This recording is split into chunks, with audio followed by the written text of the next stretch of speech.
안녕하세요. 양심중고차 이진영입니다. 자, 오늘은 500만원 전후로 해서 살 수 있는 중고차, 그 중에서도 준준형 차는 어떤 것들이 있으며 어떤 특징을 가지고 있는지에 대한 내용을 좀 설명드리도록 하겠습니다.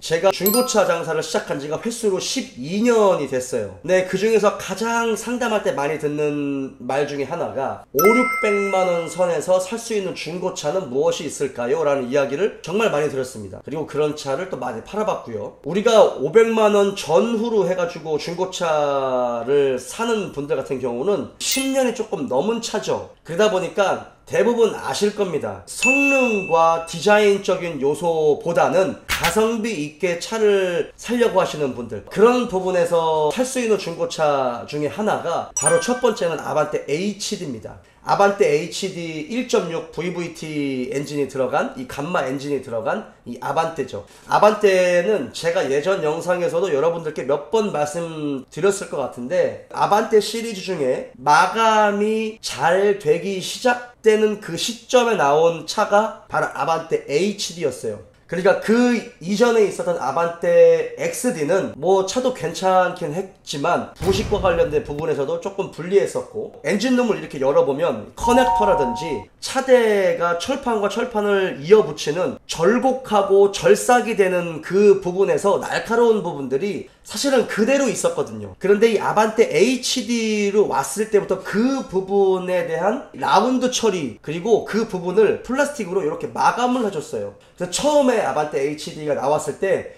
제 개인적으로는 좀 센세이션했습니다. 아반떼 HD는 사실은 1.6 감마 엔진이 들어가잖아요. 가솔린이 VVT 엔진이 들어가는데 잔고장률이 많이 없어요. 실제로 굉장히 단순한 엔진이에요. 그리고 미션도 4단 미션이 들어갑니다. 근데 지금 나오는 차들에 비해서는 성능이 다소 떨어질지는 모르겠지만 그 부분이 지금에서는 장점이 될 수는 있죠. 왜냐면 그만큼 성능이 높지 않다는 이야기는 자동차 엔진의 회전이 그렇게 많지 않고 열이 많지 않다는 이야기예요. 자동차 엔진이 그렇게 무리를 많이 안 해요. 그래서 잔고장률이 많이 없어요. 아반떼 HD는 이 벨트가 타이밍 벨트로 바뀌면서 그 부분에 있어서 조금이라도 돈이 덜 들어갈 수 있는 조건이 됐습니다. 물론 타이밍 벨트가 체인이라고 해서 이게 정말 영구적으로 쓸 수 있다는 것은 아닌데, 기존에 있었던 차들보다는 메인터넌스의 기간이 굉장히 길어졌어요. 그리고 여러분도 더 잘 아시겠지만 현대 기아차의 장점이 뭐죠?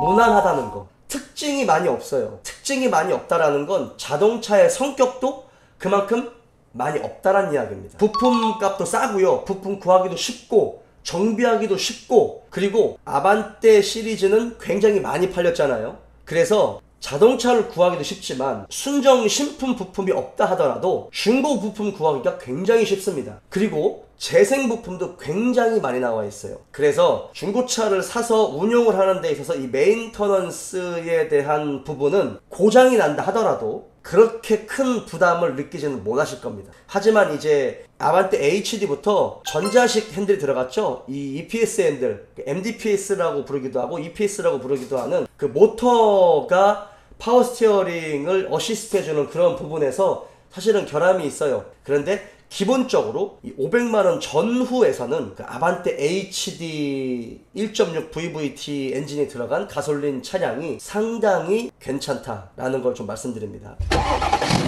두 번째는 또 현대에서 나온 구형 i30예요. 근데 이 i30는 해치백이죠. 이 한국 사람들은 해치백 스타일을 별로 안 좋아해요. 그런데 자동차를 좋아하는 분들, 그러니까 뭐 여성분들이라든지 자동차를 좋아하는 남성분들 중에서 이 스포티한 디자인을 좋아하시는 분들은 해치백 스타일을 좋아하십니다. 해치백이 약간 스포티한 디자인이에요. 구형 i30의 장점은 아반떼 HD와 디자인적인 요소를 구성하는 부품 빼고는 거의 똑같은 부품을 사용한다는 이야기예요. 그게 가장 큰 장점이에요.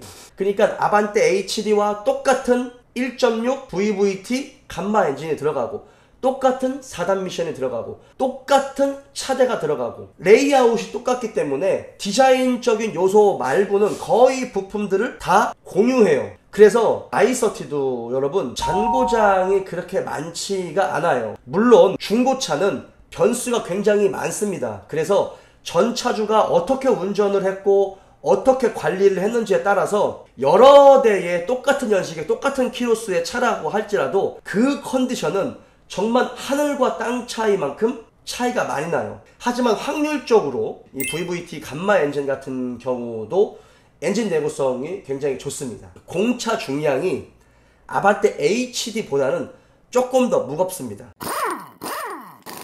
다음은 기아에서 나온 포르테죠. 포르테는 1.6 GDI 엔진이 들어간 게 있고 1.6 CVVT 그냥 MPI 엔진 들어간 이 두 가지 버전이 있어요. 그러니까 아반떼 HD와 구형 i30는 VVT 엔진이 들어갔는데 포르테는 거기에서 한 단계 업그레이드된 CVVT 엔진이 들어가 있죠. 그러니까 사실은 VVT나 CVVT나 기본적인 구조는 똑같습니다. 근데 이제 디자인적인 부분에서는 포르테가 조금 더 예뻐요. 그리고 조금 더 구형스럽지 않은 그런 디자인을 가지고 있어요. 근데 이제 1.6 GDI 엔진이나 GDI 엔진이 아닌 CVVT 엔진 이 두 가지 엔진 버전이 있기 때문에 고를 수 있는 폭이 조금 더 많이 있어요.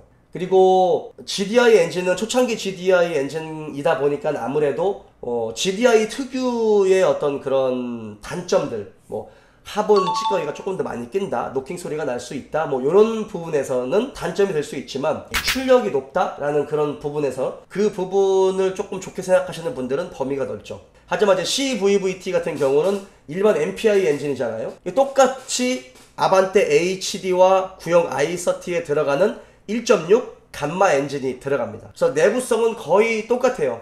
디자인적인 요소 말고 파워트레인을 구성하는 부품들이나 차대 골격, 뭐 셰시, 뭐 이런 부분에서의 부품들도 거의 동일합니다. 세팅 같은 경우는 포르테가 조금 더 딱딱한 세팅을 가지고 있어요. 현대보다 그때 당시 기아차는 조금 더 공격적인 디자인이나 공격적인 뭐 드라이빙 뭐 이런 쪽의 세팅이다 보니까 쇼겁쇼바의 느낌이나 스프링의 어떤 강성이나 이런 것들이 조금 더 딱딱하다. 그리고 마찬가지로 부품도 구하기 쉽고 수리하기도 쉽고 수리비도 저렴하고 재생 부품도 많이 나오고 중고 부품도 많이 나오고 아직까지 10년이 넘은 중고차 중에서도 현대 기아에서 나온 중고차들은 아직도 잘 팔리고 있어요. 그리고 수출이 잘 나갑니다. 여러분, 수출이 잘 나간다는 이야기는 해외에서도 그만큼 인기가 좋다는 이야기예요. 이거는 대단히 큰 장점이에요, 여러분. 그리고 또 하나는 르노 삼성에서 나온 SM3 뉴 제너레이션이라는 모델이에요. 이 차 같은 경우는 예전에 굉장히 많이 팔았던 차 중에 하나인데 초창기 SM3하고 이 뉴 제너레이션까지 나왔을 때는 르노 삼성에서 닛산의 어떤 기술이라든지 느낌이 굉장히 많이 있었던 시절이에요. 부품 하나하나의 내구성은 르노 삼성 SM3 뉴 제너레이션까지 부품의 신뢰도는 사실은 가장 좋은 편이에요. 그래서 따지고 보면 거의 비슷하기는 하지만 어떤 특징이 있냐면 누유가 되는 부분에서 누유가 잘 안 생겨요. 현대 기아 자동차에서 생길 수 있는 어떤 누유 있잖아요. 뭐 잠박 카바라든지 뭐 프론트 카바라든지 등속 조인트 리데나라든지 이런 부분에서의 그 미세한 누유들이 생길 수 있는 그런 부분들이 뉴 제너레이션까지는 누유가 잘 안 생긴다는 이야기입니다. 그런데 차가 조금 무거워요. 여러분. 본네트도 더 무겁고요. 문짝 도어도 훨씬 무거워요. 그리고 그때 당시에 나왔었던 현대기아 차들보다는 부식이 훨씬 덜 생겨요. 근데 차가 좀 무겁다 보니까 기름을 좀 먹어요. 현대기아 차들 같은 경우 아반떼 HD, 뭐 i30, 포르테 같은 경우는 바닥을 하부로 이렇게 떠보잖아요. 언더코팅을 여기 조금, 뭐 여기 조금 이런 식으로 해놨어요. 원가 절감을 한다고. 근데 이 르노 삼성 차들 같은 경우 뉴 제너레이션까지는 트렁크 플로어부터 이 바닥 전체를 정말 두꺼운 고무 코팅으로 끝까지 잘 해놨어요.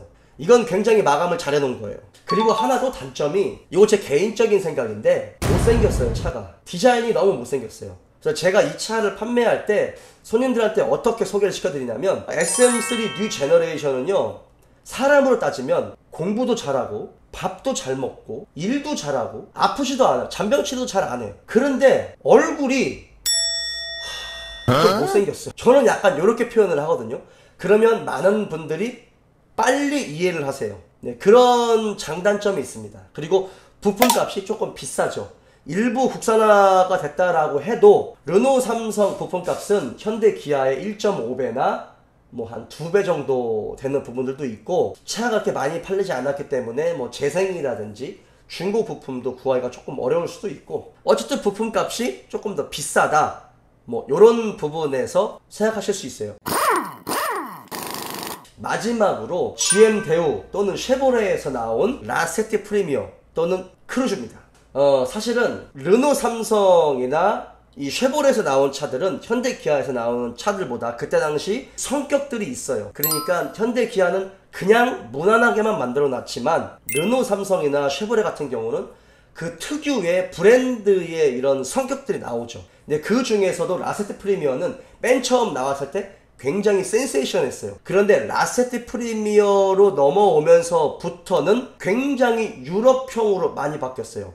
왜 그러냐면, 사실은 GM 대우에서 만들기는 했어도 라세티 프리미어에 들어가는 자동차의 설계와 이 자동차의 뼈대 차체는 독일의 오펠에서 아스트라라는 차가 나오거든요. 그 아스트라의 플랫폼을 같이 공유해서 사용을 해요. 사실 이게 가장 큰 장점이죠. 그 라세티 프리미어나 라세티 프리미어에서 이제 크루즈로 바뀌었는데, 두 차종을 타보시면 동급의 차량 대비해서 주행감이 굉장히 좋다라고 느끼실 거예요. 이 오펠이라는 브랜드가 여러분이 잘 모르실 수 있겠는데 독일 브랜드예요. 네, 독일에는 벤츠, 뭐 BMW, 아우디, 뭐 폭스바겐, 포르쉐 요 정도는 정말 많이 알고 있죠. 그런데 오펠도 굉장히 역사가 오래된 자동차 브랜드 중에 하나거든요. 그런데 그 오펠은 유럽에서 소형차나 이런 중준형 차를 위주로 만드는 전륜 기반 플랫폼을 가지고 서민들이 타고 다니는 자동차를 가장 많이 만드는 브랜드가 이 오펠이에요. 미국의 GM이라는 그 산하에 이 오펠이라는 브랜드가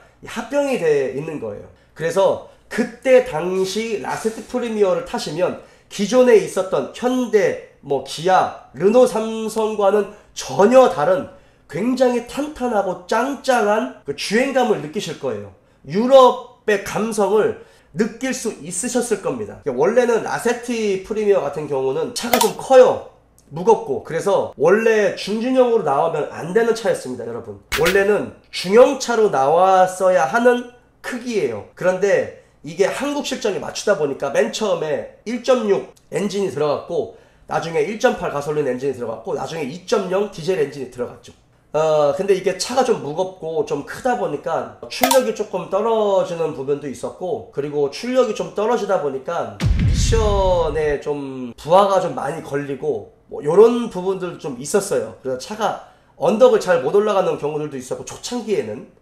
지금은 뭐 그러지 않지만. 그리고 단점이 뭐냐면 부품값이 비싸요. 정비를 하다 보면 현대기아 같은 경우는 이 작은 부품들도 개별 부품으로 따로따로 나오거든요. 특히 쉐보레, GM 대우나 쉐보레 같은 경우는 어셈블리로 나와요. 통째로 작은 부품 하나만 딱 풀러가지고 교환하면 수리비가 덜 들어가는데, 이게 어셈블리로 딱 나와버리니까 이게 그냥 통째로 갈아버려야 되는 경우가 있어요, 종종. 그래서 수리비가 좀 비싸. 일례로 점화 코일 있죠. 자동차 플러그 말고 이 점화 코일 같은 경우 대부분의 차들은 이 기통당 하나씩 나와요. 근데 라세티 프리미어 같은 경우는 4개가 통째로 이게 세트로 연결돼 있어. 그럼 1번 점화 플러그 나가면 사실 그것만 갈아도 되거든요. 원래는 다 갈아야 되는 게 정석인데 사실 그것만 갈아도 타는데 문제는 없어요. 근데 이거 통째로 갈아야 돼. 울며 그자 먹기로 교환해야 되는 부분들이 있어요. 그리고 미션이 쓰레기 너무 약해요. 이게 이제 보령 미션에 들어갔는데 악명 높은 젠 1, 젠 2 미션이 GM 산하에서 개발된 그 미션 젠 1, 젠 2 미션을 보령에 있는 보령 산업에서 만들어요. 그래서 보령 미션이라고 하는 건데 고질병이에요, 여러분. 오토 미션도 디스크 클러치가 들어가는데 그 디스크 클러치, 다판 클러치를 탁 붙이고 떼어내는 그 과정에서 웨이브 스프링이 들어가거든요. 그게 이제 시간이 지나다 보면 스트레스가 많이 쌓여가지고 깨져버려요. 그리고 이 디젤차 같은 경우는 클러치 있죠? 클러치 디스크를 감싸고 있는 그 클러치 케이스가 있어요. 그 조인트가 들어가는 스플라인 형식으로 돼가지고 딱 그 연결시켜주는 그 조인트가 들어가는데 그게 부러져 버려요. 특히 디젤차 같은 경우가 그게 조금 많이 생기고, 미션에 들어가는 그 TCU 있죠? TCU. 다른 차에 비해서는 조금 잘 고장나요. 약간 그런 고질병들이 있어요. 결함이나. 그런 것들이 있다 보니까 주행감은 굉장히 좋고 차대도 굉장히 탄탄하고, 그때 당시 나왔었던 현대 기아나 르노 삼성 차들에 비해서 충돌 안전성도 훨씬 높을 거예요. 차대 가능성이 훨씬 좋으니까요. 고질병들이나 결함들이 조금 명확하게 나타나는 차 중에 하나입니다. 그러다 보니까 지금 현재로서도 중고차의 가격이 그렇게 높지는 않아요. 한 200만원에서 뭐 한 400만원 사이? 뭐 요 정도의 가격을 좀 유지하고 있죠. 그러니까 우리가 500만원 전후로 해가지고 우리가 중고차를 살 때 뭐 아반떼 HD, 구형 i30, 포르테, 그 다음에 SM3 뉴 제너레이션, 그리고 라세트 프리미어, 뭐 요런 종류의 준준형 차를 살 수 있는데, 제가 앞서 설명한 그런 장단점들이 있다, 그런 특징들이 있다라는 거를 주의 깊게 살펴보시고 잘 사시면 오랫동안 만족스럽게 타시는 분들도 굉장히 많습니다. 10년이 넘었어도 그 중고차가 절대로 저평가돼서는 안 돼요. 잘 고르면 됩니다. 자동차를 고를 수 있는 능력을 가지고 있는 중고차 딜러를 만나시는 것도 좋고, 이런 것들을 잘 판단을 하셔서 고르시면 될 것 같아요. 다음에는 중형차를 한번 여러분들께 또 추천을 드릴게요. 한 5, 600선에서 살 수 있는 중형차는 어떤 것들이 있는지, 그런 것들을 또 여러분들께 또 알려드리겠습니다. 오늘 여기까지입니다.